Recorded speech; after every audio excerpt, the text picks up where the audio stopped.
ओम शांति। सभी का स्वागत है बुक रीडिंग में। चारों ओर से ध्यान हटाकर भ्रिकुटी के मध्य अपने को देखेंगे। चमकता सितारा।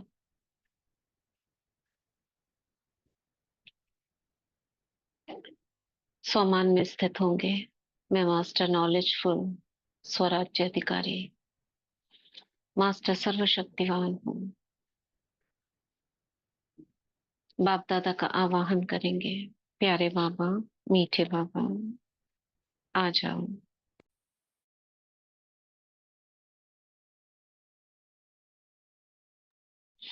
बाबा का हाथ अपने सिर पर अनुभव करें। बाबा से वरदान लें। बाबा की प्रेरणाओं से जो हम ये बुक पढ़ रहे हैं, उसका मनन का मक्खन हमारे पुरुषार्थ में चार चांद लगा दे। बाबा कह रहे हैं ऐसा ही होगा। सफल भव, विजयी भव। बाबा की छत्र छाया के अंदर और उन्हीं की प्रेरणा से हम बुक पढ़ रहे हैं, आपके अवचेतन मन की शक्ति। चैप्टर 2 शुरू हो चुका है और हमने यहाँ पर छोड़ा था अवचेतन मन के यानी कि मस्तिष्क के नियम बताए थे। आपके अवचेतन मन की प्रतिक्रिया आपके चेतन मन में रखे हुए विचारों की प्रकृति से तय होती है। Page number 36। चेतन और अवचेतन में भिन्नताएं, यहां से ये खत्म कर लिया था क्या? याद रखें, आपका अवचेतन मन ये साबित करने की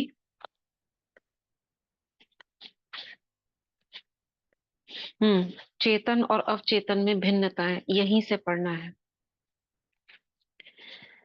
तो शुरू करते हैं। ऑथर कह रहे हैं आपको याद रखना चाहिए, पेज नंबर 36, कि चेतन और अवचेतन दो मस्तिष्क नहीं है। वे तो एक ही मस्तिष्क में होने वाली गतिविधियों के दो क्षेत्र हैं।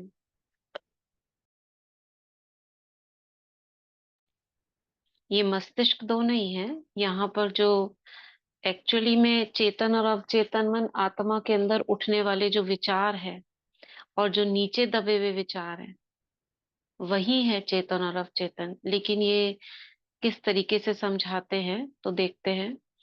वह तो एक ही मस्तिष्क में होने वाले गतिविधियों के दो क्षेत्र हैं। अभी उनको ये नहीं पता ना कि आत्मा भी कोई चीज होती है मस्तिष्क के अंदर। अब वो मस्तिष्क की तरीके से समझा रहे हैं। आपका चेतन मन तार्किक मस्तिष्क है। यह मस्तिष्क का वह हिस्सा है जो विकल्प चुनता है। तार्किक मतलब जो अच्छा बुरा सही गलत, करे ना करे, ये निर्णय करता है। उदाहरण के लिए आप अपनी पुस्तकें, अपना घर, अपना जीवन साथी चुनते हैं। आप अपने सारे निर्णय चेतन मन से करते हैं। दूसरी तरफ आपके सचेतन चुनाव के बिना ही आपका हृदय अपने आप काम करता है और पाचन, रक्त संचार तथा सांस लेने की अनिवार्य प्रतिक्रियाएं चलती रहती हैं। ये सारे काम आपका अवचेतन मन करता है। इन प्रतिक्रियाओं के लिए आपके चेतन नियंत्रण की जरूरत नहीं होती है। ये सभी को पता है, क्लियर होगा। आप अपने अवचेतन मन पर जो भी छाप छोड़ते हैं या आप जिसमें भी प्रबल विश्वास करते हैं, छाप कैसे छूटती है? जब हम बहुत गहराई से किसी चीज को देख लेते हैं, महसूस कर लेते हैं, बार बार सोचते रहते हैं, तो वो अवचेतन मन पे छाप छोड़ देती है। आपका अवचेतन मन उसे स्वीकार कर लेता है। यह आपके चेतन मन की तरह तर्क नहीं करता या बहस नहीं करता। आपका अवचेतन मन उस मिट्टी की तरह है जो किसी भी तरह के बीज को स्वीकार कर लेती है, चाहे वह अच्छा हो या बुरा हो। आपके विचार सक्रिय हैं, वह बीज है, संकल्प रूपी बीज। नकारात्मक या विध्वंसक विचार आपके अवचेतन मन में नकारात्मक रूप से काम करते हैं। कैसे भी विचार हो आपके, अच्छे हो बुरे हो, देर सवेर वे प्रकट हो जाएंगे और अपने अनुरूप किसी नकारात्मक घटना को उपस्थित कर देंगे। कभी ना कभी वो बाहर आ जाएंगे। याद रखें, जैसे कि हमारे अंदर जो छिपे हुए विकार हैं, वो जाने अनजाने उभर आते हैं ना। हम चाहते नहीं है लेकिन फिर भी आ जाते हैं, क्योंकि अवचेतन की गहरे से गहरे तल में, यानी लास्ट तले में वो बैठे हुए हैं। ऊपर ऊपर से हम निकाल देते हैं उसको, लेकिन अंदर से कैसे निकालें? जिसको बाबा कहते हैं बीज तक खत्म कर दो उसका।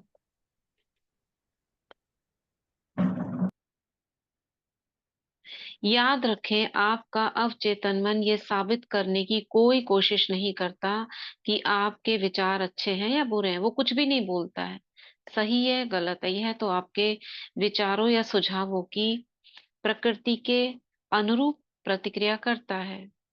इसको छोड़ देते हैं, आगे चलते हैं। मनोवैज्ञानिक के प्रयोग। मनोवैज्ञानिकों के प्रयोग। मनोवैज्ञानिकों और अन्य शोधकर्ताओं ने बहुत से सम्मोहित लोगों पर प्रयोग किए हैं। मतलब हिप्नोटाइज कर कर उनसे प्रयोग करवाया। उनके शोध से ये स्पष्ट हो जाता है कि अवचेतन मन कोई चयन या तुलना नहीं करता है। इसीलिए क्या करते हैं उनको, जब हिप्नोटाइज करते हैं तो गहरी नींद में सुला दिया जाता है, ताकि जो वो कमांड दे, जो हिप्नोटाइज कर रहा है, वो सीधा अवचेतन मन तक पहुंच जाए और उनके कमांड का रेस्पॉन्स अवचेतन मन करता है। जो वो बोलते जाते हैं वो बताता जाता है। इस जन्म में जाओ तो हाँ उस जन्म में चला जाता है। सोचो, हिप्नोटाइज की प्रक्रिया यही होती है, किसी के अवचेतन मन को टच कर लेना। ठीक है। ऐसा नहीं है कोई हिप्नोटाइज करके हमसे कोई कुछ करवा लेगा, वो कुछ क्षणिक होता है। और वो भी हम जब तक हमारी इच्छा नहीं होती तब तक नहीं सफल होता। तो आपका अवचेतन मन किसी भी सुझाव को स्वीकार कर लेगा, भले ही वह सरासर झूठा हो। कब? सम्मोहन की अवस्था में। और सुझाव मानने के बाद यह उसकी प्रकृति के अनुसार प्रतिक्रिया करेगा। आपका अवचेतन मन कितना सुझावशील है, यह समझने के लिए एक उदाहरण देखें। अगर कोई सम्मोहन विशेषज्ञ, हिप्नोथेरेपिस्ट, किसी को यह सुझाव दे कि वह नेपोलियन बोनापार्ट है या कुत्ता है या बिल्ली है, तो वह व्यक्ति पूरी सटीकता से उसकी भूमिका को निभाने लगेगा। ये मैंने, मुझ आत्मा ने प्रैक्टिकल देखा है। एक बार 8-10 साल पहले की बात है, हम एक क्लब में, कोई जैसे लॉयंस क्लब, रोटरी क्लब होता है ना, उनमें एक प्रोग्राम किया गया था जिसमें हम लोग गए थे। तो उसमें वो डॉक्टर थे, 2 डॉक्टर्स थे, बाप बेटे थे। और उन्होंने सभा में से ही बुलाया कि जिनको अपने आप को करवाना है हिप्नोटाइज, तो वो प्रैक्टिकल प्रयोग के लिए आप आ सकते हैं। तो उसके अंदर से बहुत से लोग गए थे, हालांकि मैं नहीं गई थी। तो उन्होंने स्टेज पर खड़े होकर सजेशंस दिए और माथे पर ऐसे टच करते गए, तो वो मतलब जैसे अनकॉन्शियस होते गए। और उसी बीच में उन्होंने उनको बोलते गए कि आप बचपन में चले जाओ, 6 महीने का बच्चा बन जाओ। मैंने खुद अपनी आंखों से देखा। तो वो 6 महीने का बच्चा बन के बैठ के ऐसे रोने लगा। एक बड़ा व्यक्ति 50 साल का 6 महीने का बच्चा बन गया। वो जो सजेशन दे रहे थे वो वही कर रहे थे। उन्होंने कहा क्रिकेट खेलना शुरू कर दो, 2 लोग खड़े हो जाओ आमने सामने, दोनों हिप्नोटाइज थे और क्रिकेट खेलना शुरू कर रहे हैं। हाथ में बोला उन्होंने, हाथ में आपके बैट है। उन्होंने हाथ ऐसे कर लिया जैसे बैट पकड़ा हुआ हो। उन्होंने कहा एक को कि आप बॉल चलाओ, वो बॉल चलाने लगा। तो ये सीधा सबकॉन्शियस माइंड उसको ले रहा है। अब वो क्या बोल रहा है उसके ऊपर कोई तर्क नहीं कि ठीक है या गलत है, कुछ नहीं, बस उन्हें करना है। तो यही बोल रहा है कि अगर कोई सुझाव दे ऐसे में, तो वो मान लेंगे और उस भूमिका को करने लगेंगे। कुछ समय के ये आजकल ना थेरेपीज के लिए जैसे ऑपरेशन में छोटे छोटे आपको जगह सुन्न करने पड़ते हैं तो उसके लिए ये बहुत प्रयोग हो रहा है आजकल। जैसे हाथ को सुन्न कर दिया जाए, उसमें कुछ नहीं करा आपने, कोई एनेस्थेसिया नहीं दिया आपने, लोकल एनेस्थेसिया भी, और डॉक्टर्स ऑपरेशन छोटा सा जो है कर देते हैं, बड़ा नहीं, छोटा। तो वही बता रहे हैं ऑथर, कुछ समय के लिए उसका पूरा व्यक्तित्व बदल जाएगा। वह व्यक्ति खुद को वही मान लेगा जिसका सुझाव सम्मोहन विशेषज्ञ ने दिया है। मतलब समझाने की कोशिश कर रहे हैं कि जो सबकॉन्शियस माइंड है वो एज इट इज सुझाव ले लेता है। अब उस तक कैसे पहुंचा जाए? हम भी उसको अगर सुझाव दे, सेल्फ सजेशन दे और वो मान ले, ये कब होगा? ये सारी बातें उसी के लिए है। तो हमारा मन कुछ भी कर देगा। निपुण सम्मोहन विशेषज्ञ की अवस्था में अपने किसी विद्यार्थी को यह सुझाव दे सकता है कि वह अपनी पीठ खुजाए। दूसरे को वह सुझाव दे सकता है कि उसकी नाक से खून बह रहा है तो खून बहने लगेगा। तीसरे को वह सुझाव दे सकता है कि वह संगमरमर की मूर्ति है तो वो स्टैचू बन जाएगा। तथा चौथे को यह सुझाव दे सकता है कि तापमान शून्य शून्य से कम है और वह बर्फ की तरह जम गया है तो वो जम जाएगा। हर विद्यार्थी उसे दिए गए विशिष्ट सुझाव के अनुरूप काम करेगा। वह उन सभी परिस्थितियों को नजरअंदाज कर देगा जो उस सम्मोहन के सुझाव के अनुरूप न हो। सपोज करो बहुत गर्मी है, 50 डिग्री टेम्परेचर है, और आप उसे कहो बर्फ जम रही है, यहाँ पर आप बर्फ हो, आप बर्फ की शिला हो, तो वो पसीने ठंड से कांपने लगेगा, बर्फ का बन जाएगा, मूर्ति बन जाएगा बर्फ की। तो हमारा अवचेतन मन सारी चीजों को कंट्रोल कर रहा है, और ये किया भी जाता है। कहते हैं कि जहां पर बहुत ठंड होती है तो ये सैनिकों को सिखाया जाता है कि वो गर्मी का अनुभव कैसे करें। योगा में भी ये सिखाते हैं।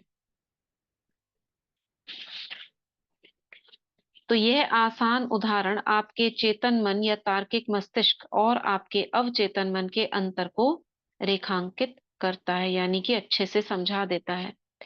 आपका अवचेतन मन भाववाचक और चयनहीन है, उसको नहीं पता क्या करना है।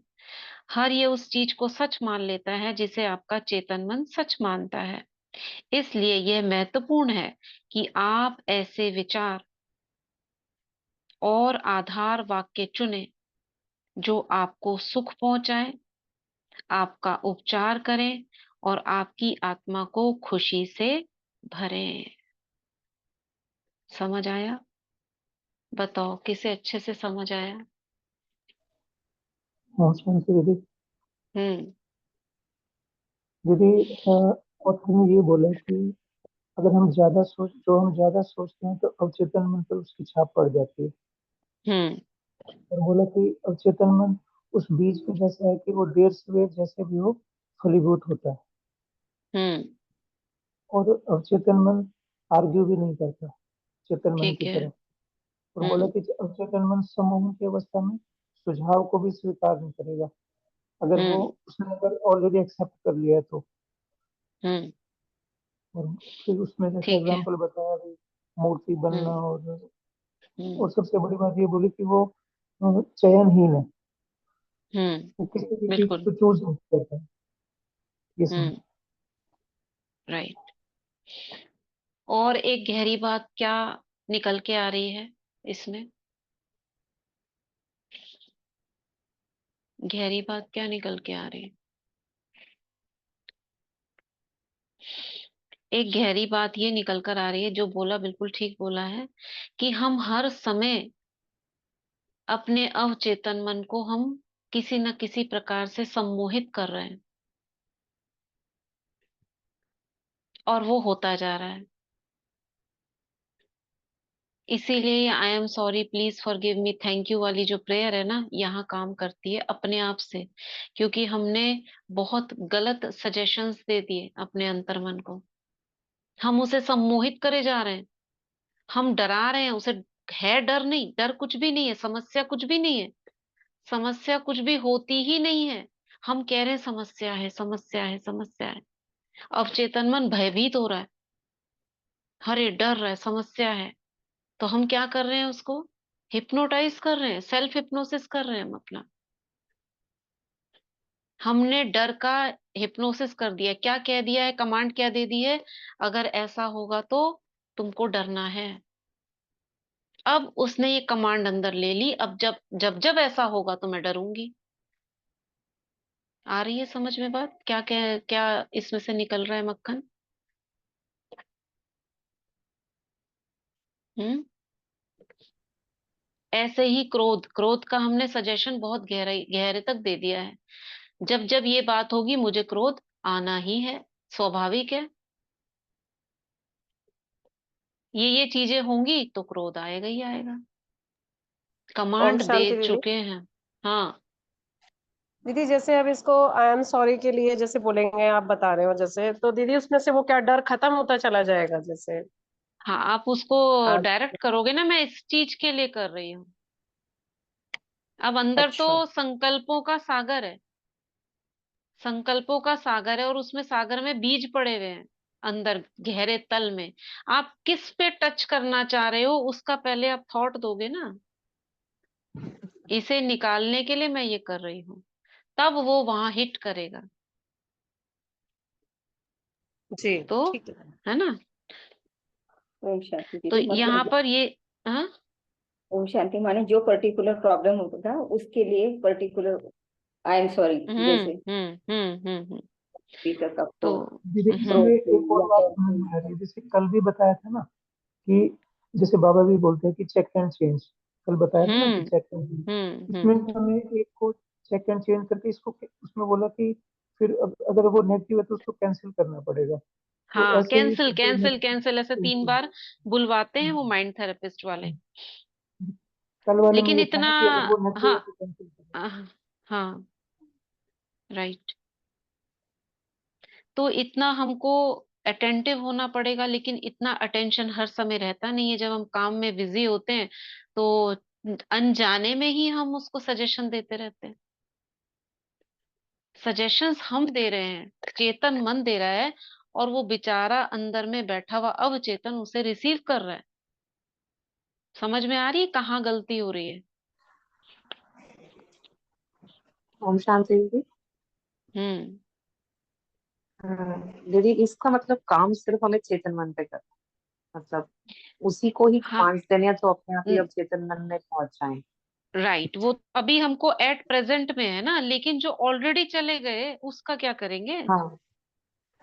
जो अच्छा। ऑलरेडी चले गए, अभी तो हम ये प्रेजेंट में हमें समझ आ रही है, तो जैसे बाबा कहते हैं ध्यान से करो, सोच समझ के करो, वो तो प्रेजेंट वाला है। लेकिन लेकिन 63 जन्मों में जो हमने ऑलरेडी अंदर डाल दिए अवचेतन में, उसको कैसे हम्म, निकालें? उसको निकालने का तरीका तो बाबा ने बोला ना, बीज रूप में उसको जलाओ। और हम्म, और आगे बताएंगे। और भी बाबा कहते हैं ना, जैसे सूरज भाई जी कहते हैं कि जब नींद की अवस्था है, रात में सो रहे हो या सुबह को जगे हुए हो, म्यूट कर लेना रितिका में, तो आप ऐसे कमांड दो कि मैं इससे मुक्त हूँ, मैं बिल्कुल शांत चित्त हूँ। सुबह सुबह हम जो ये करते हैं अफर्मेशंस, ये गहरे अवचेतन तक चली गई, तो उस अशांति को ये खत्म कर देंगी। और भी क्यों करेंगे? क्योंकि वो पावर्ड थॉट्स हैं, चार्ज थॉट्स हैं, बाबा की शक्तियों से चार्ज किए हुए पावरफुल थॉट हैं जो आसानी से खत्म कर सकते हैं। चलो आगे पढ़ते हैं।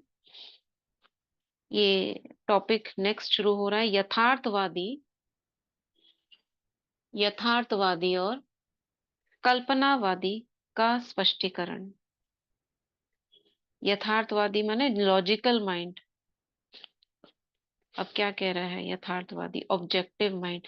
चेतन मन को कई बार यथार्थवादी मन भी कहा जाता है। अब क्या क्या कहा जाता है वो, इसको मैं पढ़ देती हूँ फटाफट, क्योंकि इनका संबंध बाहरी वस्तुओं से होता है। ऑब्जेक्टिव माइंड, इसके अवलोकन के साधन आपकी 5 शारीरिक इंद्रियां हैं, 5 कर्मेंद्रियां। आपका यथार्थवादी मन आपके परिवेश से संपर्क का मार्गदर्शन और निर्देशक है। आप अपनी 5 इंद्रियों के जरिए ज्ञान हासिल करते हैं। इसको छोड़ रही हूं मैं। मान ले आप उन हजारों लाखों पर्यटकों में से एक हैं, टूरिस्ट में से, जो हर साल ग्रैंड कैनियन की सैर करते हैं। आप इस कोई जगह होगी, आप इस निष्कर्ष पर पहुंचेंगे कि यह दुनिया के सबसे अद्भुत प्राकृतिक आश्चर्य में से एक है। यह निष्कर्ष इसकी अविश्वसनीय गहराई, चट्टानों के जटिल आकार, भिन्न भिन्न स्थानों पर रंगों की अद्भुत चित्रकारी के अवलोकन पर आधारित होगा। यह आपके यथार्थवादी मन का काम है, मतलब जो देख रहा है उसका। अवचेतन मन को अक्सर कल्पनावादी मन भी कहा जाता है, सब्जेक्टिव माइंड। आपका कल्पनावादी, लॉजिकल, यानी कल्पनाएं करता है। आपका कल्पनावादी मन अपने माहौल के प्रति जागरूक तो होता है,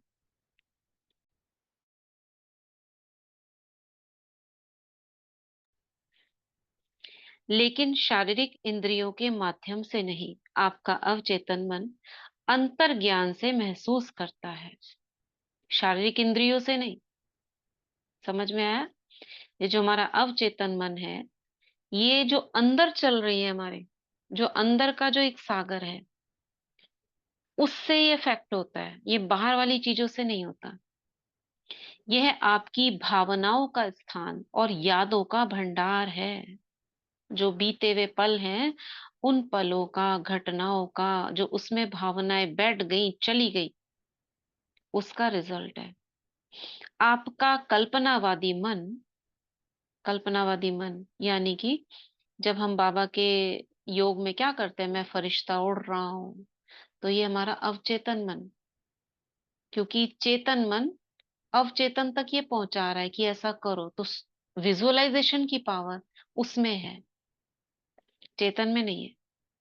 इसीलिए कहते हैं ना, जो आप विजुअलाइज करोगे वो अंदर तक अवचेतन पहचानता है, क्योंकि विजन की पावर, तीसरा नेत्र, बुद्धि उसमें है।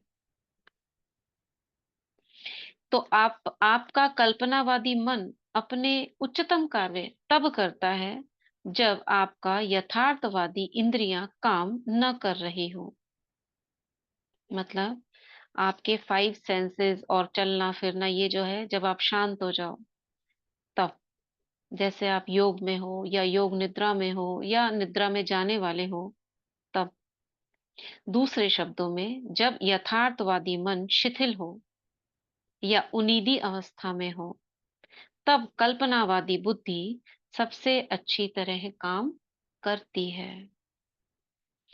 आपका कल्पनावादी मन आंखों की इंद्रिय के बिना देखता है। तीसरी आंख, आंख बंद कर लो और आप अपनी आंख से देख सकते हो ना, इस रूम में ये रखा है, उस जगह पर ये है। उसकी बात कर रहा है, आत्मा की। ये आत्मा नहीं बोल रहा, लेकिन आत्मा की ही ये जो बुद्धि है, यह अतीन्द्रिय क्षमता है, अंदर की इंद्रिय की क्षमता है, थर्ड आई।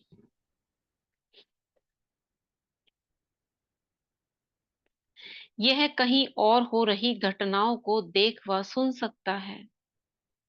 आपका कल्पनावादी मन आपके शरीर से बाहर निकलकर दूर देशों की यात्रा कर सकता है, इथरिक बॉडी या सूक्ष्म शरीर, और अक्सर बहुत सटीक तथा सच्ची जानकारी ला सकता है। कल्पनावादी मन के माध्यम से आप दूसरों के विचार जान सकते हैं, बंद चिट्ठियों के मजमून पढ़ सकते हैं। जैसा आजकल बच्चों को कराया जाता है ना, थर्ड आई एक्टिवेशन, जो 10 से 12 साल तक के बच्चे हैं आजकल, ये बहुत, हमारी भी फैमिली में किसी ने ऐसे 10 साल की बच्ची है, उसका थर्ड आई एक्टिवेशन करवाया। तो वो आंख पे पट्टी बांध दो तो पढ़ देगी, सारा कुछ देख लेगी। तो ये हो सकता है। कल्पनावादी मन के माध्यम से आप दूसरे के विचार जान सकते हैं, बंद चिट्ठियों को पढ़ सकते हैं, या कंप्यूटर डिस्क पर डिस्क ड्राइव के प्रयोग के बिना जानकारी भाप सकते हैं। जब आप अपने यथार्थवादी और कल्पनावादी मन की आपसी कार्यविधि को समझ लेते हैं, दोनों को, कॉन्शियस सबकॉन्शियस मन की आपसी कार्यविधि को समझ लेते हैं, तो आप प्रार्थना की सच्ची कला सीखने की बेहतर स्थिति में पहुंच जाते हैं। तो ऑथर ने बहुत अच्छी तरीके से समझा दिया होगा, आपको समझ आ गया होगा दोनों मन में क्या अंतर है। एक तो उसमें सोचने समझने की ताकत नहीं होती, जो चेतन से भेजा जाए वो रिसीव कर लेता है, और कहीं पर भी बिना दो आंखों के देख सकता है, कहीं पर भी जा सकता है और वहां के मैसेजेस ला सकता है। कब? जब उसको कमांड दी जाए। और ये कमांड कौन देगा? हमसे अच्छा और कोई कमांडर तो नहीं है ना। अगर कोई दूसरा कमांड करे तो आपके साथ धोखा भी हो सकता है, जिसको हम हिप्नोटाइज कहते हैं। हम खुद ही खुद को हिप्नोटाइज करें। किन चीजों के लिए? अच्छी चीजों के लिए, सुख स्वरूप के लिए, तो सुख की अनुभूति करें।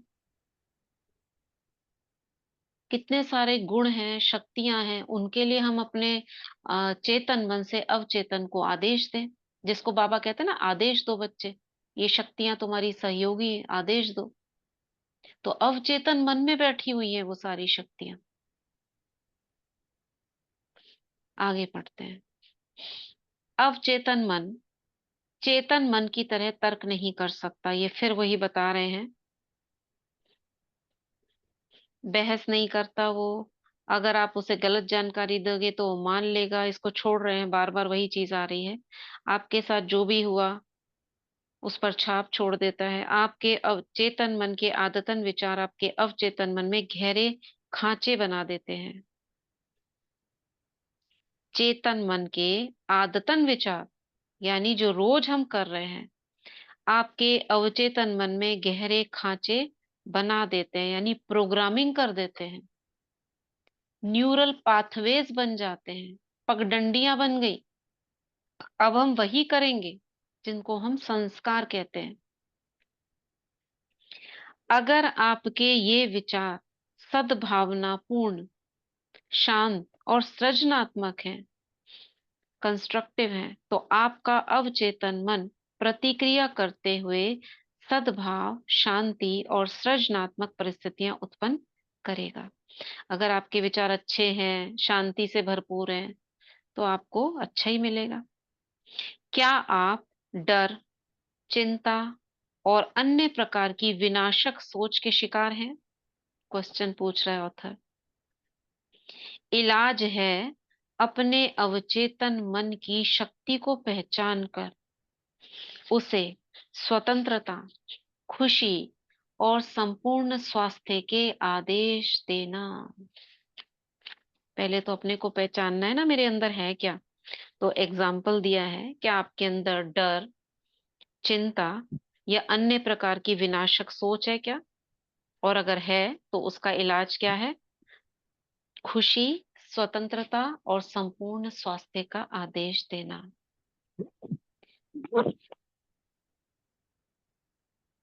वीना बहन म्यूट करिए।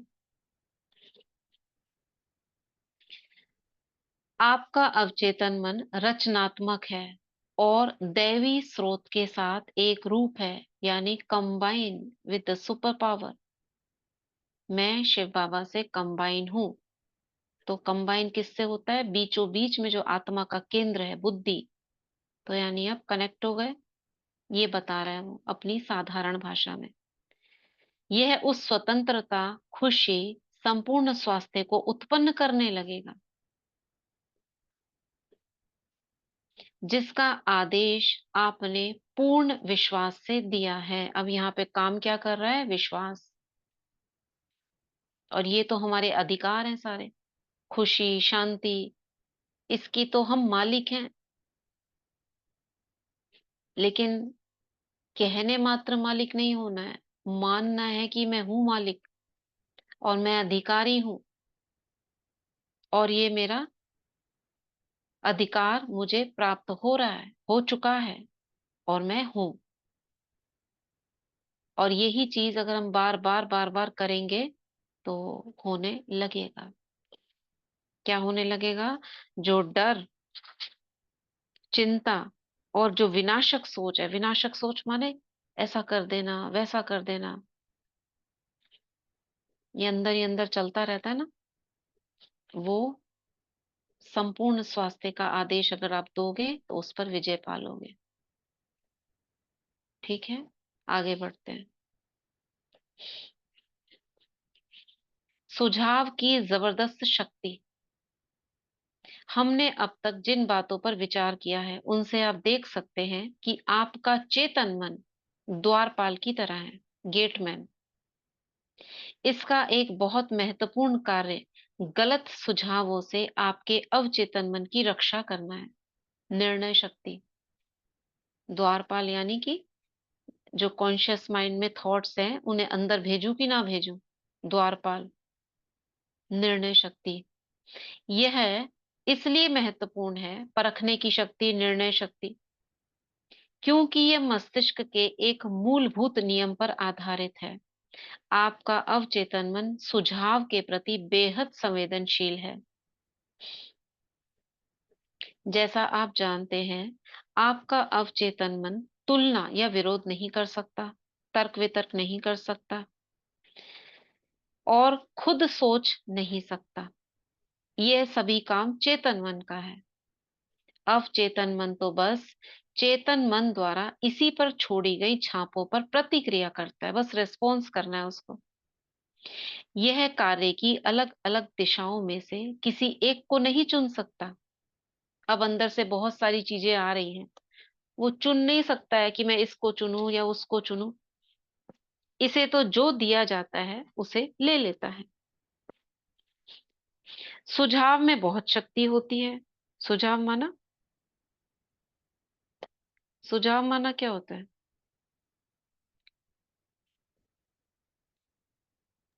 आदेश होता है, एडवाइस, क्या होता है? हाँ, एडवाइस, एडवाइस, जो एडवाइस। हमको इंफॉर्मेशन मिलती है दीदी, suggestion affirmation, suggestion, suggestion, suggestion, suggestion अच्छा शब्द है। सुझाव सजेशन। में बहुत, हाँ, सजेशन। सुझाव में बहुत शक्ति होती है। कल्पना करें कि आप किसी ऐसे जहाज पर हैं जो थोड़ा हिल रहा है। आप एक भयभीत सहयात्री के पास जाकर कहते हैं, आप किसी के साथ बैठे हो ना, उसे जाकर कहते हो, आपकी हालत अच्छी नहीं दिख रही है, आपका चेहरा बिल्कुल हरा लग रहा है, मुझे लगता है कि आपको समुद्री यात्रा होने में मतली हो सकती है, यानी उल्टी हो सकती है। क्या मैं आपको केबिन तक पहुंचा दूं?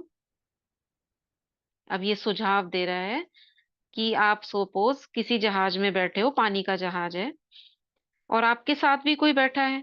आप उठे और आपने बगल वाले से कहा कि मुझे ऐसा लग रहा है आपका चेहरा बहुत पीला पीला लग रहा है, हरा हरा लग रहा है, कि आपको उल्टी हो सकती है, क्या मैं आपको अंदर पहुंचा दूं? मतलब आपने उसे ये कहा और वो घबराने लगेगा और ऐसा ही होने लगेगा उसके साथ।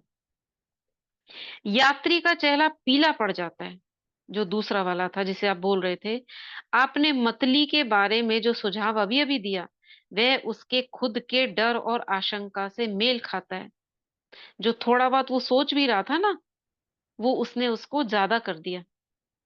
वह आपकी मदद लेकर डेक के नीचे अपने केबिन में पहुंच जाती है, जिसको आपने दिया सजेशन। वहां पहुंचने पर आपका नकारात्मक सुझाव, जिसे उसने सही मान लिया था, सच हो जाता है, उल्टी हो जाती है उसको। और ये हमारे साथ डेली में नहीं होता है। किसी की बुराई करने के लिए कोई आपके पास आ गया, आपका बहुत हल्का सा विचार था कुछ उसके लिए, उसने आपको कहकर और ज्यादा नेगेटिव कर दिया। होता है, नहीं होता ऐसा? हमारे आसपास ऐसे कितने लोग होते हैं जो हमको सजेशन दे रहे होते हैं। हाँ, दीदी कोरोना काल में कहते हैं ना ज्यादातर मौत भय से हुई थी, कोरोना की बीमारी की वजह हम्म, से नहीं। तो लोगों को ये बता ही दिया गया कि आपको कोरोना है, तो उस भय से ही उनकी मौत हो बस। गई थी। हाँ। तो क्या सजेशन दिया बगल वाले व्यक्ति को देखा बेड पे पड़ा है, अभी अभी डेथ हो गई, वो पहले मरने लगता है। उसे बंद करके ले जा रहे हैं थैली में, और वो खुद भी गया, देख कर ही गया। और जो घर में रह गए थे वो इसलिए बच गए क्योंकि उनके सामने कुछ ऐसी परिस्थिति नहीं थी। और कोई बोल दे कि तुम्हें ये हो गया, किसी को नहीं है कोई बीमारी, गलत रिपोर्ट आ गई, अब वो आधा तो वैसे ही मर गया। यही तो सजेशंस चल रहे हैं दुनिया में। आपके आजू बाजू में, बगल में आपके कितने ऐसे लोग होते हैं जो आपको नेगेटिविटी देते हैं। ऐसा नहीं हो जाएगा, तुम उसके पास मत जाओ, ऐसा हो जाएगा। बाबा के बच्चों को ऐसा ऐसा बोल देते हैं कि वो बेचारे संशय में आ जाते हैं। ये होता है नहीं होता प्रैक्टिकल हमारे साथ। ये सब हमारा अवचेतन मन इतना ग्रहण कर लेता है उसको, फिर वो जाने से डरता है। अब अगर हम यहाँ चले गए तो ऐसा हो जाएगा, वैसा हो जाएगा। इसी को माया बोल देते हैं। आगे बढ़ते हैं। ये था सुझाव की जबरदस्त शक्ति। आगे है, उसी सुझाव पर भिन्न प्रतिक्रिया। अब सुझाव तो वही दिया, एग्जाम्पल दे रहा है वो ऑथर। अब कोई दूसरा व्यक्ति हो, उससे आपने बोला तो क्या कहेगा। यह समझना बहुत जरूरी है कि एक ही सुझाव पर अलग अलग लोग अलग अलग तरीके से प्रतिक्रिया करेंगे। ऐसा इसलिए है क्योंकि उनके विश्वास या अवचेतन की कंडीशनिंग अलग अलग होती है। अब वो तो घबरा रहा था बचपन से, ऐसा उसके साथ कई बार हुआ हो, उसकी पालना में ऐसा हो कि वो घबराने का, डर का हो उसके साथ। और एक ऐसा व्यक्ति है तो जो बहुत बोल्ड है, वो उसको कहेगा नहीं नहीं मुझे कुछ नहीं होता। मान ले सहयात्री की बजाय आप किसी जहाजी के पास जाकर कहते हैं, जहाजी यानी जो जहाज चला रहा है, हेलो, आपकी हालत ठीक नहीं दिख रही है, कहीं आपको समुद्री यात्रा के कारण मतली तो नहीं आने वाली है। यह जहाजी के मिजाज पर निर्भर करता है कि वे आपके लचर मजाक पर हंसे या आपको वहां से दफा होने को कह दे। आपके सुझाव का उस पर कोई असर नहीं हुआ क्योंकि उसके मन में यह विश्वास है कि समुद्री यात्रा में उसे कभी मतली नहीं हो सकती। इस कारण उसे जरा भी डर या चिंता महसूस नहीं होगी, उल्टे आत्मविश्वास सामने आएगा। डिक्शनरी आपको बता देगी कि सुझाव यानी सजेशन किसी चीज को किसी के मस्तिष्क में डालने का काम है। यह वह मानसिक प्रक्रिया है जिससे सुझाया गया विचार स्वीकार किया जाता है या कार्य रूप में परिणित होता है। याद रहे, कोई भी सुझाव चेतन मन की इच्छा के बिना अवचेतन मन पर छाप नहीं छोड़ सकता। अब इसमें कौन सी शक्ति काम करेगी बाबा के ज्ञान में? सीमा बहन म्यूट करिए। कौन सी शक्ति काम करेगी कि अगर आपको कोई ऐसा सजेशन दे जो नेगेटिव है? हम्म। निर्णय करने की शक्ति भी। परखने की और निर्णय करने की और परखने की राइट। शक्ति दीदी। परखने की, पहले तो सबसे पहले परखने की, फिर परखने के बाद निर्णय करने की।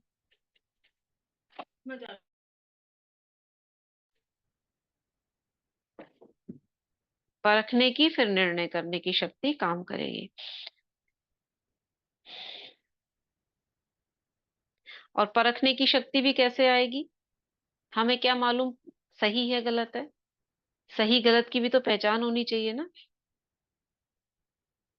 हमें क्या मालूम कि ये सही है कि गलत है? सही और गलत की पहचान ज्ञान से मिलती है। इसलिए जो बाबा सारा ज्ञान दे रहे हैं, मुरलियां, ये हमें परखने की शक्ति देती है, सही क्या है गलत क्या है। ठीक है ना? तो सबसे बड़ी शक्ति ज्ञान, उसके बाद में आई परख शक्ति। ज्ञान से ही तो पता चला ना मैं कौन हूं। आगे पढ़ते हैं।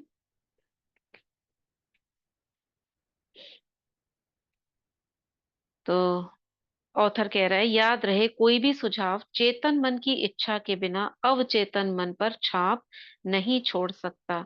आपके चेतन मन में उस सुझाव को अस्वीकार करने की शक्ति होती है, रिजेक्ट करने की या परिवर्तन करने की शक्ति।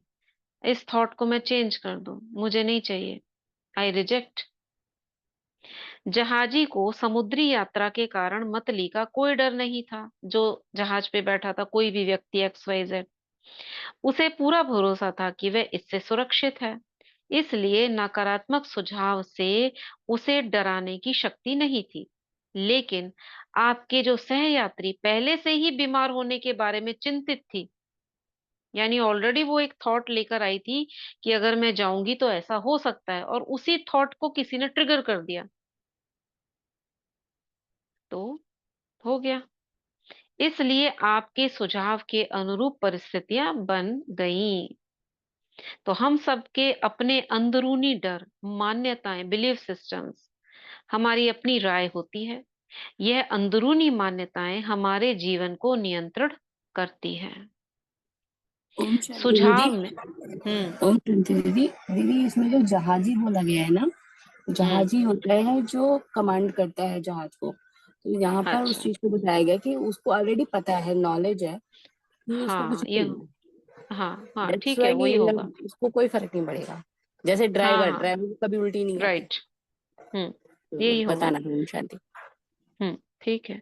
क्योंकि एक सहयात्री तो था, वो कभी कभी आता है, और जहाजी मतलब कि वो कैप्टन है, वो या जो भी उसको चलाने वाला है वो उसका आदती है, उसे कोई फर्क नहीं पड़ेगा। हाँ, उसी के बारे में बोला होगा। तो ऑथर कह रहे हैं कि हमारे अंदर की जो अपनी मान्यताएं हैं, जो डर है, राय है, वो नियंत्रित करती है इन बातों को। तो अपनी राय कैसी बनानी चाहिए? जो बाबा ज्ञान दे रहे हैं रोज रोज, उसके अलावा जो हमारे बिलीफ सिस्टम्स हैं उनसे बाहर निकलना चाहिए। जैसे बिल्ली रास्ता काट जाएगी तो ये हो जाएगा, रिजेक्ट करो इस थॉट को। हम ऊंचाई पर जाएंगे तो हमें सर चकरा जाएगा, रिजेक्ट। पानी में जाएंगे तो पता नहीं हम डूब नहीं जाएं, रिजेक्ट। जंगल में जाएंगे या हम गहरे पेड़ों के बीच में जाएंगे तो सांप आ जाएगा। ये ऐसी ऐसी मान्यताएं हैं जो डर को बढ़ा देती हैं। आप इस डर के साथ गए तो कुछ ना कुछ जरूर आपको मिल जाएगा। आगे है ऑथर क्या कह रहा है, उसने अपना हाथ कैसे गंवाया। देखो, अब ये सब कॉन्शियस माइंड में कोई थॉट चला गया, उसने अपना हाथ कैसे गंवा दिया। टाइम हो चुका है, पढ़ें कि छोड़ दें इसको? छोड़ देते हैं, ठीक है, यहीं तक पढ़ते हैं आज। 40 मिनट्स हो गए। तो क्या समझा हमने? कितना ध्यान रखना है हमें अपने विचारों पर। निरंतर हम सजेशंस दे रहे हैं अपने आप को, और निरंतर अवचेतन मन पता नहीं कौन सा विचार वो अंदर ले ले रहा है। ठीक है, तो अपने विचारों पर ध्यान रखें, अपने आप को अच्छे अच्छे सजेशंस दें, जिसको हम एफर्मेशंस कहते हैं। मुरली को कई बार पढ़ते रहें। मुरली में तो सारे अच्छे ही बाबा के महावाक्य होते हैं। शक्तियों को इमर्ज करें, यही सब करेंगे। और नेगेटिव बातों से दूर रहें। किसी की सुनी सुनाई बात पर विश्वास ना करें, नहीं तो वो आपका अंदर काम करता रहेगा। फिर उस व्यक्ति से जब भी आप मिलेंगे वही वाली थॉट आएगी आपको। ठीक है। और जो पहले के विचार चले गए उन्हें योग से बाहर निकालें, कहकर बाहर निकालें, मैं फेंकता हूं उन विचारों को। जो मैंने सुन लिया, जो किसी के प्रति मेरा बिलीफ सिस्टम है, उसको बाहर फेंकती हूँ। ऐसे कहकर आप कई चीजों को तो, छोटी मोटी चीजों को तो बाहर कर ही दोगे। ठीक है। ओम शांति। आज इतना ही करते हैं। ओम शांति।